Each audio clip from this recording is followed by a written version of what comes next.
everyone, and welcome to Topic Time with Harrison Young. I cannot believe we're almost in mid-October now.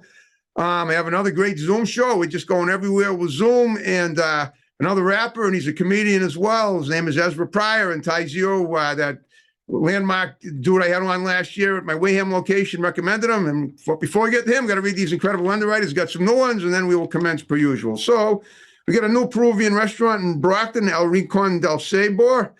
We got Crazy Axes Rec Center in Hanover. We got another new auto dealer, Family Financial Auto Sales in Brockton. We got Salon Giovanni in Marshfield. We got Genuine's Inspection in Middleborough. We got Maggie's Cuts in Kingston. We got Tom Auto in Middleborough. We got Sure Shine Professional Detailing in Abington, always in search of new talent. We got Cornerstone Barbershop in Pembroke. We got New England Floorscapes in Middleborough. We got Carver Jewelers right here in the building, Ronald Aaron Liley, Delano Goldsmiths. We got Advanced Auto Performance in Brockton. They're a new one. We got Pembroke Radiator in Pembroke. We got Rodney's Kitchen in Halifax. We got the law offices of Cahal Lane and Stefani in Brockton, specializing in workman's comp and personal injury law. We got Ocean Street Auto Repair and Service in Marshfield. We got the Gunrunner LLC in Middleborough, the Second Amendment Freedom Store. And we got DNS Auto Works in Abington, the collision specialist. I want to thank you guys very much. And now on that note, I'll officially introduce Mr. Ezra Pryor from Holyoke, Mass. That's his little boat he's got there, although that's actually his room. It looks, he thought he pointed out it looked kind of like he was on a cruise ship. There's nothing wrong with that. And I told him as long as he doesn't get seasick. And then I realized if he got sick, at least I wouldn't have to clean it up. Ha, ha, ha. So he's comedic. I'm sure he thought it was funny. And now we're going to talk about him and to him and find out how funny he can be as well. So Ezra, thank you for doing my show. And I appreciate your enthusiasm. And it's going to be a wonderful interview. Hell yes, I will. I'll hold back if I feel some barf coming up. I'm a pro. You know, I used to drink at parties and stuff, and if I was flirting with a girl, I knew how to get drunk enough to, you know. That'll be good. You won't even be able to tell. I'm so good at stifling it. So yeah, no. If I get sick, you won't be able to tell. So that's cool. Yeah. Hey, by the way, speaking of girls, if you have any, nice, attractive female friends that want to do the show, send them my way. You got my digits now. You look like the guy that does well at parties with, meeting, flirting and interacting with newbies and all that. All right, well, let's talk about you. This is what I do with every guest. I profile you. And by the way, halfway through the show, Ezra's going to perform a couple of his, rap jigs as we discussed at the beginning. But before we do that, tell me about, where'd you grow up? How did you get into doing what you're doing now? And if I have any questions pertaining to such things, I'll roll them in as we discuss it. So go ahead. Cool. Yeah. So I grew up in Northampton, Massachusetts. Okay. Not too far from where you are now. Yeah. I've barely gone up that 8 Mile road, as Eminem said. Yeah, there you go. It's more a 2 mile run back over that 2 mile road. But yeah, a pretty liberal town. Okay. Both my parents were artists. They're physical artists. They're painters. Okay. Yeah, but I didn't have the patience to I've tried different things. I've tried drawing, but I just wasn't really into it. But I was a bit of a introvert, so I kind of liked, writing as a way to kind of fit in, because I could just take my notepad and go off to the side and it looked like I was smart, even if I was just writing like whatever I was writing. What kind of stuff did you like to write? Did you write poetry? Did you write short fiction? Did you write fact? What did you write? I wrote when I first started off. So my first story was it was like, I thought when I started writing that stories had to be miserable, like I thought for writing to have depth that it had to be really sad, Okay. So my first one was about a father and son who took a trip to the moon. This is embarrassing, but I don't remember, but one of them tried to kill the other when they got to the moon. And it was it sounds kind of like a dream you might have. Yeah, it was just like, what's the most miserable thing that you could write? And I was like, I don't know what Freud would say about that. He'd probably say it was like a misdirected what's it called when you want to sleep with your mom and kill your dad, I just left out that's Oedipus, not Freud. Yeah. Okay. I left out the embarrassing part with the mom and just went to the, killing your dad thing. Okay. And I showed it to my grandpa, actually. My grandfather, I've always looked up to. He Kurt Vonnegut is my grandfather. I love Kurt Vonnegut. I wrote him a letter once in 1979. I read every one of his books that he'd written up until that point. Yeah, so yeah, like I saw him as an idol, Yeah, just me because too. because I didn't know how, if you could write a story that well, you obviously understood life from a kind of outside lens that I felt like if I could think that clearly You about kind of look like people. Vonnegut without the curls. I've been told, growing up, everyone said my brother looked like Vonnegut, but I've taken the mantle. I'm sure Okay. you'd love me doing this. But yeah, I take that as a compliment. He didn't like the short story. He was like, wow, his response was like, kind of like, so that made me rethink writing. And that, because I've always had depression and anxiety. So I just thought, I'd bring that to my writing. Okay. But I have it that's, too. yeah, but that's miserable stuff. You don't want to just write about pain. No, but you want to write something that's going to inspire people, and if it's something that moves you, even if it's miserable, it's not. Don't ignore it. I say that's my opinion. I wrote a book of short stories in the '90s, and I couldn't believe I actually had the wherewithal to create a whole book of them, but I did. It took me the whole decade to do it, Yeah. and I thought they were and Kurt Vonnegut was one of my idols, but then I started reading up this guy Tobias Wolff, who's out. I don't know if you know who he is. He's out in the upstate New York area. I think he was at least back in the '90s. He would write some really off-center stuff, and it was so. I mean, I found myself just cracking up reading it. And sometimes reading the dark stuff makes you laugh, and you want to read more of it. And that's basically even something as cynical as going to the moon and killing your old man up there. Yeah, I don't know if I still have the story, but I think that's a good How story. old were you when you wrote it? Do you remember?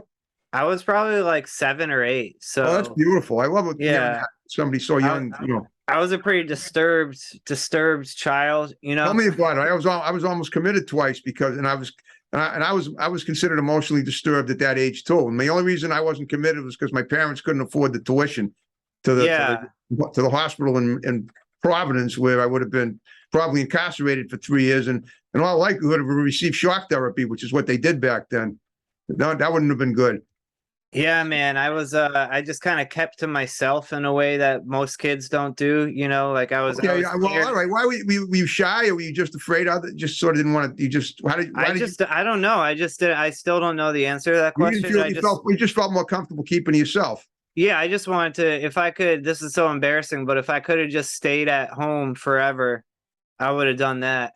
I would have done that. But No, listen, you're not alone. yeah. I know how that feels. I'm the same way. The only difference between me is that I'd act out. My behavior was considered totally off the wall, and it still is. The only difference now is that I've learned to control it when I need to. Like Yeah. when I'm doing the show, I have to maintain a certain decorum. When I'm by myself at home, I do not, unless I can be as goofy as I want to be. And believe me, if somebody took a video of me by myself, and I didn't know it, and then and played it back in any therapist's office, they probably want me committed even today.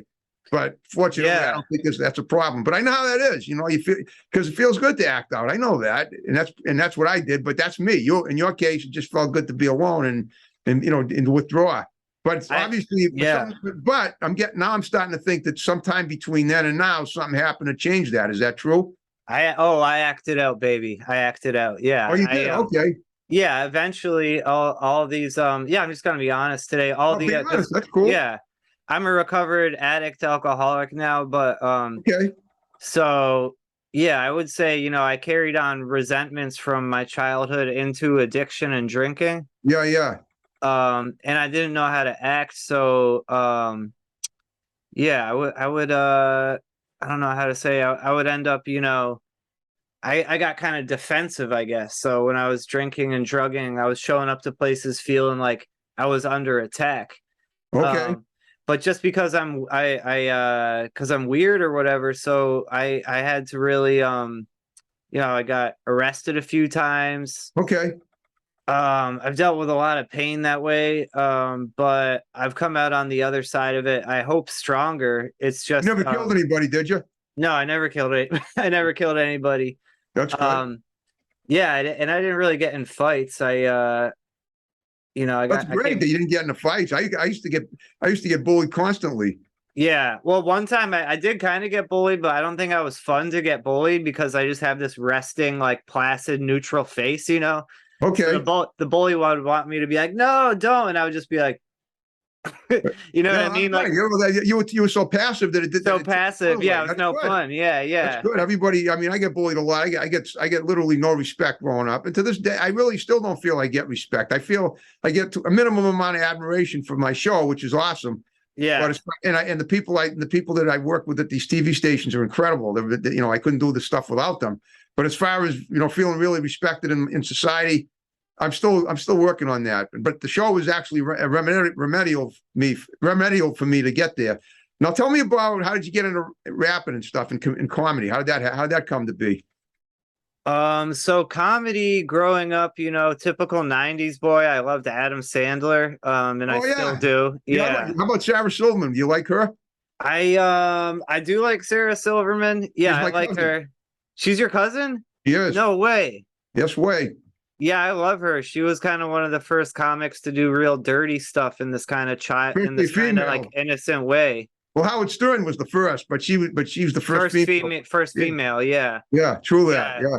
Yeah, Norm Macdonald, rest in peace, had a big crush on Sarah Silverman. So I love Norm, so I almost feel like I have a crush on Sarah Silverman through that's insane through You can Norm. admit But that to me. I don't care. yeah, You can have a crush on my cousin. That's cool. she's Yeah, a hot chick. Yeah. well, she's 50, she's almost 52 now. I actually met her.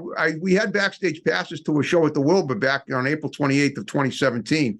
So that's the time I met her. She knows about the show, and at some point maybe we can get her on through Zoom, just like you and I are doing. All Yeah. right, so she and Adam Sandler were your inspirations for comedy, and among others, right? Yeah, I mean Adam Sandler and SNL, I guess that's just what I was watching, but Right. if I was saying before that my stories were too miserable, I could also watch Adam Sandler movies and SNL and all that stuff, Right.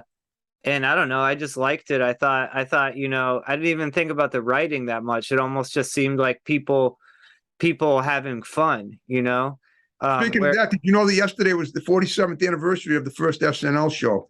no, wow. Premiered October 11th, 1975. But by the way, I Yeah, didn't actually see the first show until my first show was May 22nd, 1976. I was still in high school then. right. Yeah. Yeah, Okay. I used to watch it. Yeah, nobody watches it anymore, I guess. Well, no, people still watch it. It's just I feel it's kind of lame now, but depending on who's hosting it. I remember a bunch of years ago, I actually came out your way. Miley Cyrus hosted it. I wanted to come home in time to see her. She killed it. She was really good. And then I actually became friends with her on Facebook and sent her episodes of Topic Time to check out. Nice. Yeah, that's a great thing about when I You go should have first. more confidence. You're macking it to Miley. Oh, definitely. Okay. Yeah. Well, guess what? We're halfway through the show. My tech guy Chris just indicated if you want to do a couple of rap jigs, go for it, and then we'll talk about them. Yeah, absolutely, man. Okay, So I'm listening. I'm going to relax a little bit and let Ezra do yeah, stuff. cool. So I'll just Okay. promo my music. My music is available on Apple Music and Spotify under my name Ezra Prior, which is EZRA space PRIOR. You can No go to relation to Richard Pryor, are you? No, I'm Okay. just I'll forever be riding in his coattails. I love that guy. Yeah, I know. Haunted by no, yeah, he was freaking. I'm trying not to curse. He was the best though. He deserves a curse. He was does. fucking the best. Yeah. Okay, whatever. Whatever. But my music is also available if you want to watch my music video on YouTube under E Pryor, with a dash between E and Pryor. And on Bandcamp under that same name, E Pryor. And there's a CD on Bandcamp and Apple Music and on iTunes called Going for Broke, Okay. under the name Ezra Pryor, which is an 8-track EP. Okay. And I am going to do, let's see. This one's no, that one's too hard, not to be a wuss, but I don't want to mess it up live. This one is called Bombity, and it's about bombing and stand-up comedy. I love Here it. we go. Yeah. Okay. It's sticky mark like a motherfucking beat. You hear that? I hear it. Make it a little louder though. I don't want to hear an echo Yeah. because it echoes a little bit, and it's hard to hear it clear unless you modulate it higher. I think. That might be the loudest it goes. Hold on 1 second. Hold on. Okay. Here we go. Is that better? Yeah, it's pretty good. Go, just do your gig. All right, this song is about bombing and stand-up comedy. Something that's not easy. Okay. On the DL, I had to choose stand up because after this, the plan's up. I already split the band up. Overindulgence and too many emotions. I was steady mixing potions on steady psychosis. Family sick of me. I don't blame them because from day one, I was trying to find a way that I could gain from saying some dumb jokes, if you could call them that. Leave them waiting for a call back, like waiting for someone to call you back. I'm fraught with nerves as I'm called to the mic, then the mic's in my hand. I could do this all night. Didn't have any game. Wait, who was I kidding? This is the genre where anyone could fit in. Didn't get no laughs, but didn't really care. But for the first time in a long time, I was really there with my people in the valley. 413, but Hamp, not no ho in memory of Ali. Stuck in the genre, stray cat. They get saved last, yet make paths through snakes and grass. I'ma stand up, I just trespass. Hecklers will get back to get sass, cause I'm the closer. But only cause I signed up last. How rude, man. Doing the same stuff all over again. I'm like, yo, host, how much time I got left? I'm like a man asking politely over the conditions of his own death. However long, it wouldn't take long before it was finished. Yet a lifetime would pass inside of 5 minutes. Trying to gauge no way, I can't gauge anything. That's why I was there with no wedding ring, just menacing. Using a common bond as medicine for the sick and weary who really carry the burden of the nation on this weary back with enough adrenaline to carry the pack. Way too long for a failed punchline, but there were only 3 people in the audience. You're the host. That's your fault, not mine. Not letting bad sets form regrets to screw in my mind. I talked to my doc. He said I'm doing just fine. Sentenced to 10,000 hours minimum. Just doing my time. Stuck in the genre, stray cat that gets saved last. Yet make paths through snakes and grass. I'ma stand up, I just trespass. Hecklers will get back to get sassed, cause I'm the closer. But only cause I signed up last. How rude, showing up late, leaving early, just, barely got anything. This song, when I was referencing 10,000 hours, it's about the rule that you must do 10,000 hours in any given thing to even get good at it or have a shot of succeeding at all. So what I'm telling y'all is don't give up, whether it's pottery, yoga, being a martial artist, what you got to do is 10,000 hours. So what I'm saying on this message is don't give up, go for broke, go for broke. Yeah, baby. Go for Broke, available on iTunes, Spotify, under the Christian, not so Christian name Ezra Pryor. What did you think of that one, Harrison? I thought it was great. All right. So I'm going to go on to the next one then. This one's real hard, all right? So this one it took me like 20 times to record. Let me take a sip of coffee. I need to get amped up. Sure enough. It's about having shit talked about you. It's called Something in the Water. So it's conspiratorial and yeah. I know the feeling, so I'm sure I can relate to it. It's mildly schizophrenic. Here we go. Okay. Yo, the other day there was so many conspiracy theories. I needed a sip of water. But there's something in the water because I'm spitting something up. Didn't want to spread it, so I picked it up, put on gloves and put it in a cup. Brought it to the club where it broke and bubbled up. I couldn't handle it like Kaepernick. It wouldn't stand for it. America's done, no trust in the teachers or the preachers. We're just hanging out in the bleachers, tucked away because we're scared of the creatures that express at an excess of what we commonly assess as at best or at best we lack a test. Check. I might check the waters of investment to test it and get rich on a product off the docket of a rocket. Wait, stop the skit. I caught the bit about ego and self, but let me go be an elf and pass it on. I'm caught up in the acetone that disintegrates my backbone. Went back home with a syndrome. Time to tie it up and get going. Quicker than a jet, slicker than your sweat, smooth and addictive as a cigarette. But have you even been there yet? I'm not talking about Graceland, just Cumbies. Away from all these dumb trees, pacing like some sort of dumb beats. I'm like Bigfoot, tried to toe the line line, but had so much input. Never been too subtle, so what could I expect other than to just get paid for my work by a reality check?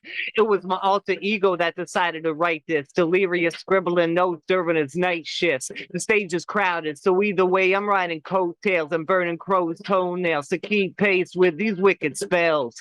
Depths of confusion rely on the shining as it projects off the silver lining. Always reminded, I've been putting my heart in for years, wearing off-white garments as you sharpen your spears, become a Spartan who wears clothes to hide the substance of self, stricken to self, victim of wealth like the vinegar on the shelf. Saying stuff like I heard where the salts inherited the earth, only after realizing they didn't care what they were worth.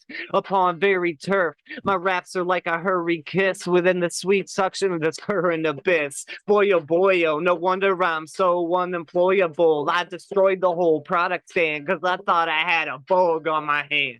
Now you understand. For truth, I dug down to the bottom surface, but bumped my head of regret and forgot my purpose. Punished, I walk blind, dropping verses. Immortal like I sock at hearses. With white light, I'm blocking curses and protecting the rights of common workers. Is it too much to ask for you respect and affection? Because that's exactly what I'll be doing at the next election. Until then, I'm in the zone alone, pretending I'm Macaulay Culkin from Home Alone and setting traps, but forgetting that's exactly what got me there. This town's on thin ice, so watch, don't just stare, and sip at your own caution, because it tastes awful like gossip. There's something in the water around here.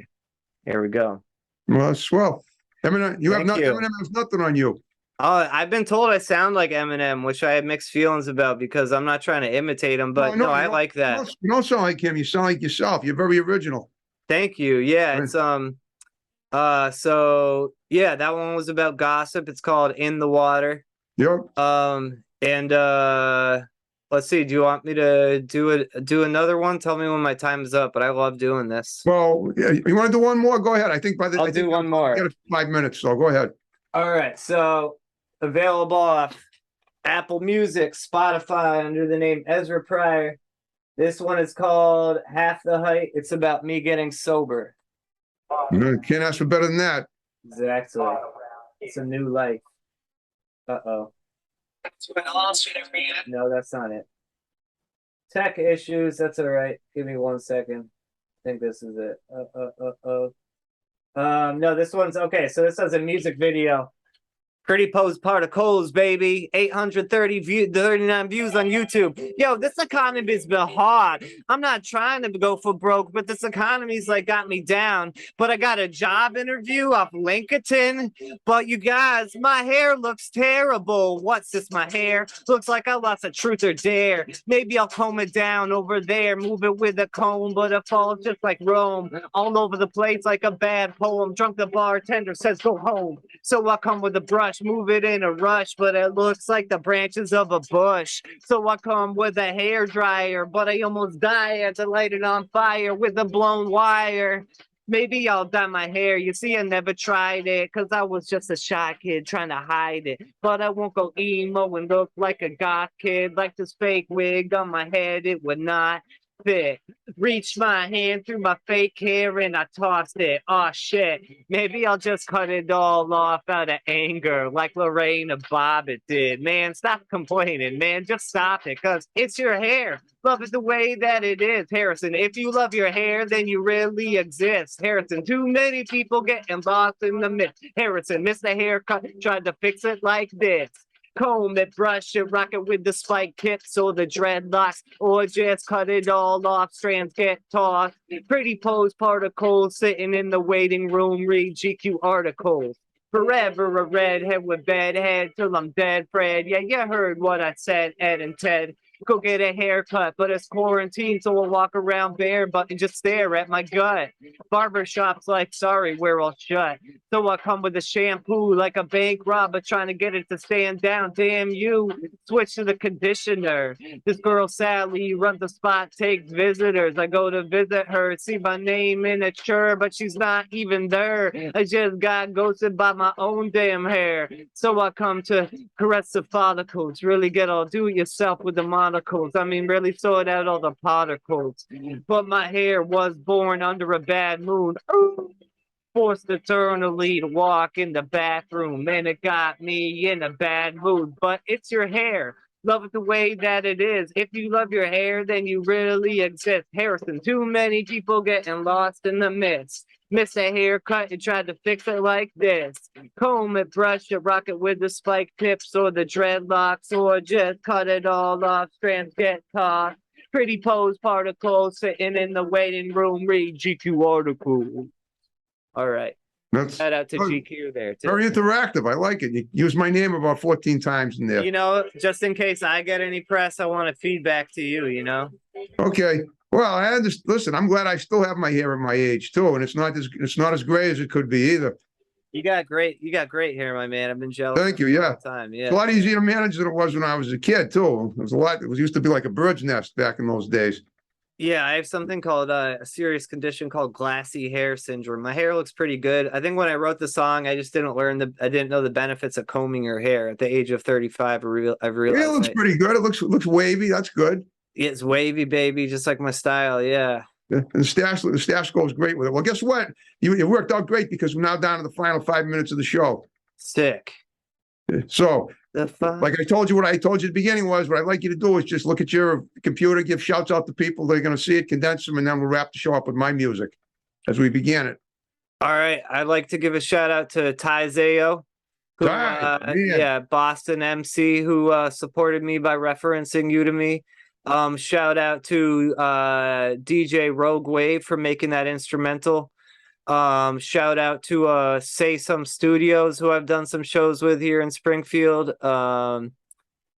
Let's see. I don't have that many friends, man. Shout out to Ryan Arnold, who edited the music video for Pretty Pose Particles, which is available on YouTube. Shout out to Maurice Taylor. I haven't seen him in a while. Shout out to Cruisin' Be Cruisin', John Martian. Shout out to my show. Cruisin's the man. They were great. Yeah, They Cruisin's did it at my Eastern location last summer in 2021. yeah, Cruisin's dope. Shout out to Austin Rutledge. Maybe you know him. I've been in some of his I know. movies. I think we're Facebook friends, but he hasn't done. My Yeah. show. Yep. Shout out to him. Shout out to Huckies at the Nook, where I booked out of. Shout out to my mama. Shout out to my brother. Man, this is the hardest part of the show. I'm realizing, that might be. I should have prepared my shout outs. Shout out to the Lord Jesus Christ. Shout out to shout out to Buddha. I don't want to embarrass myself too much. I'm trying to think of other. That might be all the. That's That good might be enough. all- That'll work. All right, look, you did a great job. So, do you have anything coming up that you want to mention that you might have forgotten in the next few weeks? I have a show on October 23rd. Let's see, at the you know what? I don't got many shows coming up, so unfortunately not. But every Saturday, most Saturdays downtown Northampton, Vox Pop Workshop, which is my band. Check on Facebook under my name. We usually play at the pop-up art market on Pleasant Street, downtown Northampton. So if you want to see me live, I usually do that on Saturdays. Okay. The 23rd is a Sunday, I think. It's like the 23rd is a Sunday. I'm trying to find the flyer for it, but that's okay. Well, don't worry about that. All right. Now, one thing a couple of things. Just if you had a good time with me, then tell get me more guests to interview. You got my digits. Have them text me. Absolutely, man. You're a great interviewer. Email would be great, but mail will work. Now, the one last favor I'm going to ask after we wrap the show up, would you mind sticking around and doing a picture for Facebook? Absolutely not. That sounds great. You were here. All right. We're going to wrap the show up. All right. Great job. That was a great job. Okay. Thank you, Harrison. Thank you. Okay. We're going to wrap the show up now, folks. See you next time. Have a good one. Bye-bye.